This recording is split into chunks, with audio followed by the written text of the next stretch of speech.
एक थोड़ा सा ये इशू है कि हम लेटर ऑर्डर में रन्स नहीं कर पा रहे हैं हम। थोड़ा सा जब पिच चैलेंजिंग होता है तो उसमें ये है कि वो मेरे ख्याल में ज़्यादा रन्स को ढूंढ रहे हैं कि किसी तरह रन्स चिप इन कर रहे हैं, लेकिन उसमें वो कहीं भी हमसे क्लिक नहीं हो रहा। 3 इनिंगें हो गई हैं और इसी तरह का रिज़ल्ट आ रहा है कि ऐसी चीज़ है कि इस तरह की चीज़ें गलतियाँ रिपीट नहीं होनी चाहिए, क्योंकि अगर आपको एक अच्छी टीम बनना है तो और आपने कंसिस्टेंटली टेस्ट मैच जीतने हैं तो लेटर ऑर्डर का कंट्रीब्यूशन भी ज़रूरी होता है। सर भाई, जैसा कि अभी आपने भी ऑब्जर्व किया है कि पाकिस्तान की जो एक लास्ट हम कह लें कि लोअर ऑर्डर है, उसके ऊपर एकदम प्रेशर आ जाता है, लेकिन हमारे लोअर ऑर्डर में जैसे आप माशाल्लाह टैलेंटेड प्लेयर हैं, दूसरे भी हैं, वो मौजूद होते हुए यानी वो आउट होते हैं, हम ये लोअर ऑर्डर उनको नहीं कंसिडर कर सकते। ये हमारे जो टॉप ऑर्डर किए हैं, इवन जो हमारे T20 के कैप्टन है जैसे वो एकदम आके, तो क्या ये प्रेशर आ रहा है, ये विकेट का बिहेवियर एकदम चेंज हो जाता है जो आप हम समझ नहीं पा रहे? नहीं नहीं, ऐसा नहीं है। देखिए, हम आज भी पहले मैं आउट हुआ जब मैं नुमान भाई के साथ खेल रहा था को, लेकिन एक मैच में आगा खड़ा हुआ था एंड तक, मतलब जिस मैच में उसने 93 किया। तो लेकिन देखिए, एक ये चीज़ है कि कंसर्न है कि इस तरह से बैक टू बैक इस तरह हम जिस तरह विकेट खो रहे हैं नहीं खोना चाहिए, और कोशिश करेंगे इसको इम्प्रूव करें। सर, आसिफ अफरीदी के बारे में पूछना था कि डोमेस्टिक सर्किट पे काफ़ी बैटर्स जिन्होंने खेला है वो काफ़ी रिविजन करते हैं आज उनकी इस दो पहली टेस्ट विकेट्स हैं, तो जस्ट समथिंग अबाउट कि वो उन्होंने किस तरह होल्ड किया पर और जनरली उनके बारे में कि उनका टेस्ट किस तरह था।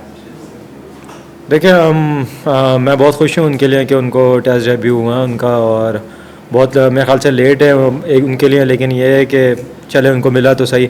हम उनको जब भी डोमेस्टिक में खेलते हैं तो मुझे पर्सनली बहुत मुश्किल होती है। मैं इवन फाटा से हम जो हमारा ग्रेड 2 का मैच हो रहा था उसमें भी आसिफ भाई अगेंस्ट आए थे और मैं उनसे आउट भी हुआ था पहली इनिंग में।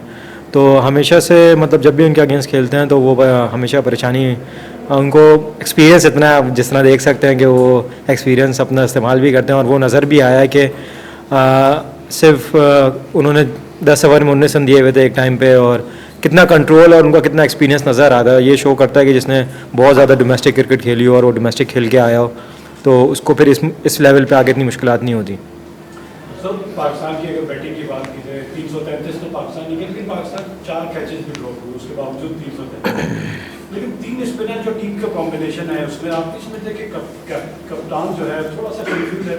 अगर हम नुमान की बॉलिंग की बात करें, वो ऐसा बॉलर है जो लंबे स्पेल करता है, फिर अपनी लाइन और लेंथ मेंटेन करता है, तो कहीं ऐसा तो नहीं है कि उसको लॉन्गर स्पेल नहीं मिल रहा, छोटे छोटे उसमें उसकी वो लेंथ मेंटेन नहीं हो पा रही 3 स्पिनर खिलाने की वजह से, और इस टेस्ट मैच को आगे आप किस तरह फोर्सी कर रहे हैं, किस तरह जा रहा है? नहीं देखिए, ये कहीं भी मुझे नहीं ऐसा लगता कि मैं तो समझता हूँ कि और नुमान भाई का हाथ बढ़ जाएगा। वो माना कि वो लॉन्ग स्पेल करते हैं, लेकिन इन दी एंड वो भी इंसान है, तो उनको भी हो सकता है थोड़ी सी मुश्किलात आती हों लंबे स्पेल करने में।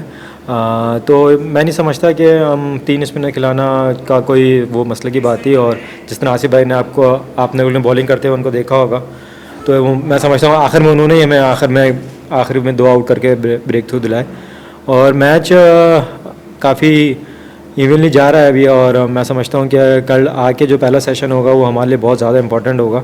हम आके अर्ली ऑन आउट करते हैं और उनका एक अच्छी लीड हम लेते हैं और फिर स्कोर दोबारा से लगाते हैं, तो चौथी इनिंग इस पिच पे खेलना बहुत मुश्किल होने वाला है।